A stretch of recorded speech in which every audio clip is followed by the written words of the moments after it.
High আসসালামু আলাইকুম। আশা করছি সবাই অনেক ভালো আছেন। আজকের এই ভিডিওতে আমি আপনাদের দেখাবো আপনার হাতে থাকা মোবাইল ফোন দিয়ে কিভাবে আপনি একটি পাসপোর্ট সাইজের ছবি তৈরি করবেন। এতে করে হবে কি আপনার টাকা এবং সময় দুটোই বাঁচবে। আপনি যদি স্টুডিওতে গিয়ে ছবি তোলেন সেই ক্ষেত্রে আপনার দুটি ছবিতে 40 টাকা তারা নিবে, এবং আপনি যদি আপনার মোবাইল থেকে যদি একটি পাসপোর্ট সাইজের ছবি তৈরি করে সেটি যদি গিয়ে জাস্ট কম্পিউটার থেকে প্রিন্ট করে বের করেন সেই ক্ষেত্রে কিন্তু 2 কপি ছবিতে 20 টাকা দিলেই যথেষ্ট।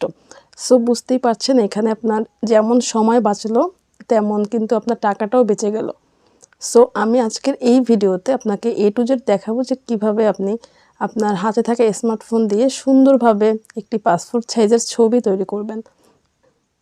আপনি জাস্ট আউটডোরে বা ইনডোরে যেখানেই হোক না কেন সোজা হয়ে বসে একটি ছবি তুলবেন আপনার ফোন থেকে, এবং সেটি দিয়ে কিন্তু আপনি একটা পাসপোর্ট সাইজের ছবি আপনি তৈরি করতে পারবেন। এবং আপনি চাইলে আপনার গ্যালারি থেকে একটি ছবি নিয়ে সেখান থেকেও কিন্তু আপনি পাসপোর্ট সাইজের ছবি তৈরি করতে পারবেন। এবং সবার কাছে রিকোয়েস্ট থাকবে অবশ্যই এই ভিডিওটি আপনার টাইমলাইনে শেয়ার করে সবাইকে দেখার সুযোগ করে দিবেন।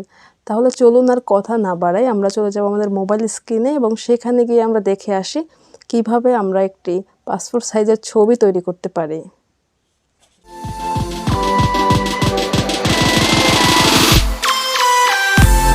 Welcome back. ফার্স্টে আমাদের যে কাজটি করতে হবে, আমাদের ক্রোম ব্রাউজারে যেতে হবে। ওকে, তো আমরা ক্রোম ব্রাউজারে চলে আসব এবং এখানে আসার পরে আমরা সার্চ বারে গিয়ে লিখব remove.bg। এটি খুবই ভালো একটি ওয়েবসাইট, ফেমাস একটি ওয়েবসাইট। এই ওয়েবসাইটের মাধ্যমে মূলত আমরা আমাদের ছবির ব্যাকগ্রাউন্ডটা পরিবর্তন করব। ওকে, তো এখানে আপলোড ইমেজ আছে, তো আপলোড ইমেজে ক্লিক করে দেবো এবং এইখান থেকে আমরা গ্যালারিতে চলে আসবো এবং গ্যালারিতে এসে আমরা যে ছবিটি দিয়ে আমরা পাসপোর্ট সাইজ ছবি করব সেই ছবিটি এখান থেকে আমরা সিলেক্ট করব। ওকে, এরপর ডানে ক্লিক করে দিব। দেখতে পাচ্ছেন আপলোডিং হচ্ছে। ওকে, আমাদের ব্যাকগ্রাউন্ডটা কিন্তু এখান থেকে একেবারে ভেনিশ হয়ে গেছে। ওকে, তো এখন যে কাজটি করতে হবে, আমাদের ডাউনলোডে ক্লিক করে আমাদের এই পিকচারটি ডাউনলোড করে নিতে হবে। ওকে ফাইন, ডাউনলোড হয়ে গেছে। এবার আমরা এখান থেকে সরাসরি বের হয়ে যাব। বের হয়ে আমরা প্লে স্টোরে চলে আসবো এবং প্লে স্টোরে আসার পরে এখান থেকে আমরা একটি অ্যাপ্লিকেশন ইনস্টল করব। সো এখন যে কাজটি করতে হবে, আমাদের এই প্লে স্টোরে এসে এখানে সার্চ করতে হবে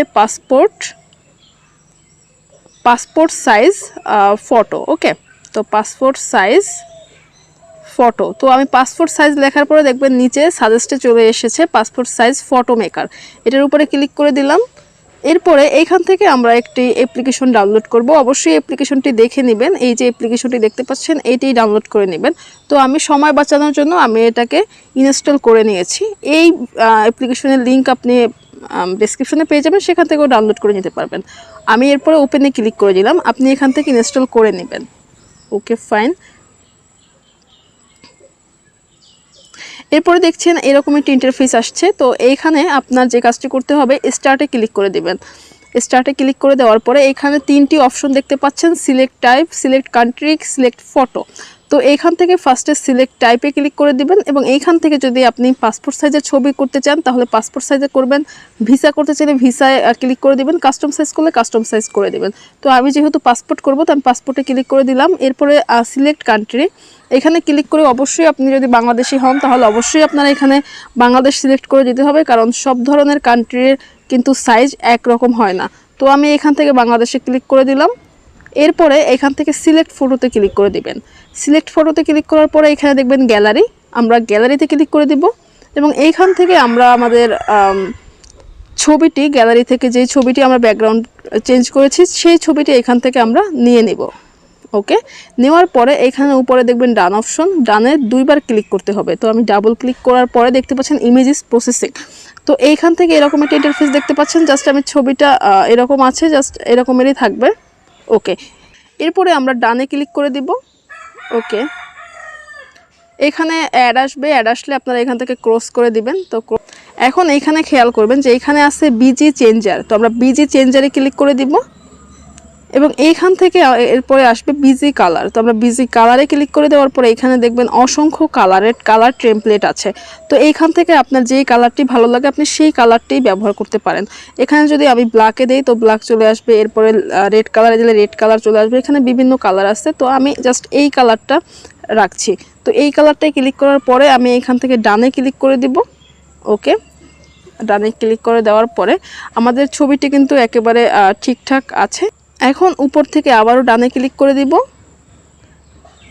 তো ডানে ক্লিক করে দেওয়ার পরে এখান থেকে যদি আপনি কপিসের ক্লিক করেন তাহলে আপনি যদি চান আপনার ছবি একসাথে অনেকগুলো হবে, একসাথে অনেকগুলো ছবি প্রিন্ট করবেন, তো সেই ক্ষেত্রে যদি আমি কপিসে ক্লিক করে দেওয়ার পরে যদি আমি এখানে A4 সাইজের কাগজে এটার উপরে ক্লিক করি তাহলে দেখবেন যে এখানে কিন্তু অনেকগুলো ছবি একসাথে আছে। মানে হচ্ছে এখান থেকে আমি A4 সাইজ ক্লিক করলে A4 সাইজে যেই কাগজটি থাকবে সেই কাগজটি সম্পূর্ণটায় আমার এই ছবিগুলো চলে আসবে, মানে পুরো কাগজ ভর্তি ছবি আমি প্রিন্ট করতে পারবো।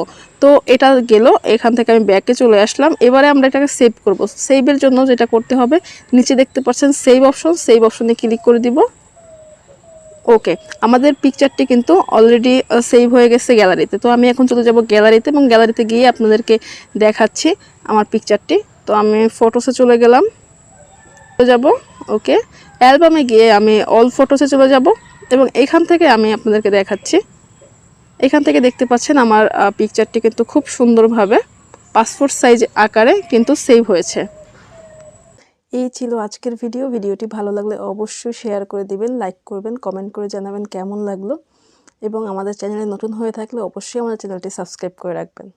আজকে এই পর্যন্তই, সবার সুস্থতা কামনা করে আমি আরিফা এখানেই সাইন আউট করব। আল্লাহ হাফেজ।